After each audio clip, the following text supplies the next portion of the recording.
A gente estuda para tudo na vida, né? A gente estuda para ter uma profissão, a gente continua se estudando e se esforçando para se atualizar no mercado de trabalho. A gente está sempre correndo atrás de algum tipo de informação que vai nos ajudar na nossa carreira, na nossa vida acadêmica. E aí a gente tem um projeto grandioso na nossa vida, que é ser pai, que é ser mãe. E a gente acha que para isso acontecer a gente não precisa estudar, não precisa se preparar, não precisa ler nada a respeito, porque afinal ser pai e mãe é instintivo, certo? Errado? Ser pai e mãe não é instintivo? A gente aprende e a gente precisa se dedicar a isso, porque a maternidade, a paternidade vão trazendo desafios para os quais a gente não está preparado. Então, muitas vezes a gente se vê na obrigação de ler, de estudar, de pesquisar, de se informar, de tentar entender o que está acontecendo com aquele ser que chegou, o que está acontecendo com a gente, o que está acontecendo nessa relação com aquele bebezinho, com aquela criança. E a gente descobre que a gente não sabe de nada.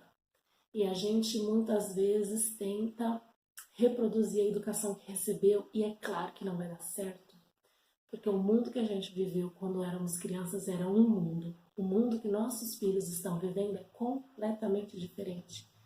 Então, por muitos e muitos anos, o mundo foi sendo conduzido dessa maneira. Os pais educavam os filhos conforme eles tinham sido educados.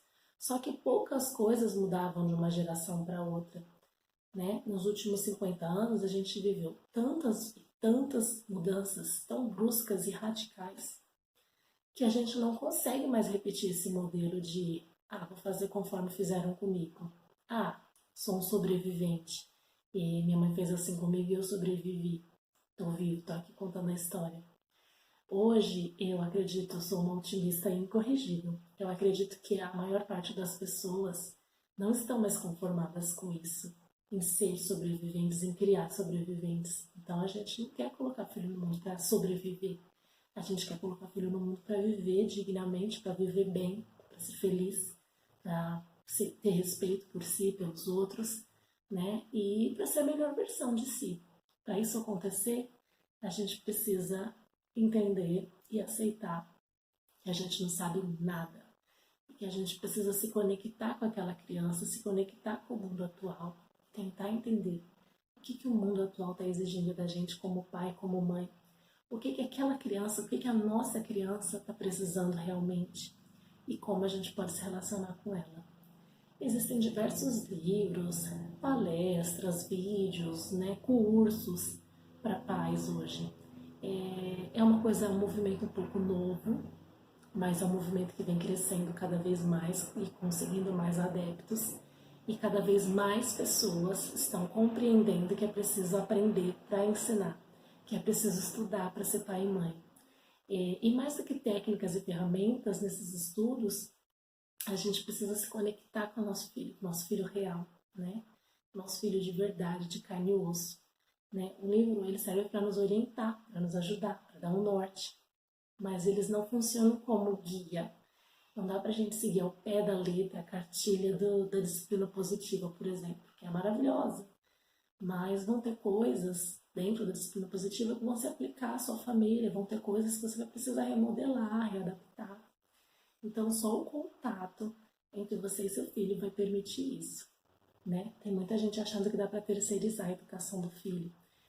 Nós somos uma geração de pais muito ausentes, né?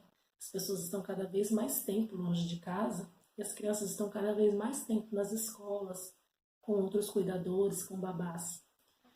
E esse pouco tempo que os pais passam com os filhos, muitas vezes ele é dividido com telefones, com tablets, com TVs. Então a gente precisa ter esse momento de conexão com os filhos real, sabe? Brincar, construir histórias, construir jogos, se jogar no chão, rolar na grama, fazer passeios ao ar livre. Então, para tudo isso acontecer, por mais que a gente não tenha, de repente, o tempo que a gente gostaria com eles, esse tempo possível precisa ser melhor aproveitado do que vem sendo. Uma das coisas que me deixa assim doente, sabe, quando eu vejo criança no celular. é uma coisa que me deixa maluca. Principalmente pequenininhos, bebezinhos. Muitas vezes, num lugar onde é esperado que a criança interaja com outras crianças dali, né? No momento presente, como parques, praças. Às vezes eu tô no parquinho e aí eu presencio, assim, essas cenas da criança isolada num banco, mexendo no celular, sei lá, eu fazendo o quê, a mãe ou o pai do lado, mexendo no celular também, fazendo sei lá o quê. Dali a pouco passa-se um tempo, os dois levantam, vão para casa e fui no parque brincar. Né? Então a gente está se perdendo, assim, a gente está vivendo um mundo muito maluco. A gente precisa estar atento às nossas relações e dar mais valor a elas. E uma das formas de fazer isso é estando presente mesmo, de verdade, 100%. Criança cobra isso, criança espera isso da gente.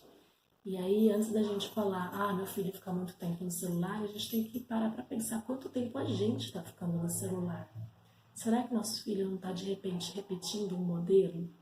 Será que nosso filho não está, de repente, fazendo uma coisa porque ele não foi apresentado a outras? Será que se a gente realmente deixar o celular em casa e ir no parquinho e ensinar ele a escalar, ensinar ele a jogar bola, ensinar ele a jogar pipa, soltar pipa, ensinar ele a brincar de coisas, enfim, interagir com outras crianças, ou mesmo que a gente nem brinque junto com eles, mas a gente está proporcionando aquilo para eles naquele espaço, supervisionando a brincadeira e vendo ele interagindo com outras crianças. Será que de repente ele não prefere aquilo? Né? Será que de repente essa coisa de achar e de dizer que o filho prefere celular, será que não é porque ele está tendo pouco, sendo apresentado a poucas opções, e ele fica limitado àquilo? Então, tudo isso é coisa para a gente pensar, assim. Eu sei que eu deixei vocês com uma pulguinha atrás da orelha, talvez um pouco incomodados com tudo isso que eu estou trazendo, mas são coisas que acontecem, que fazem parte do nosso dia a dia, mas que a gente precisa se atentar o quanto antes, enquanto ainda é tempo. Beijo grande, pessoal, e até o próximo vídeo.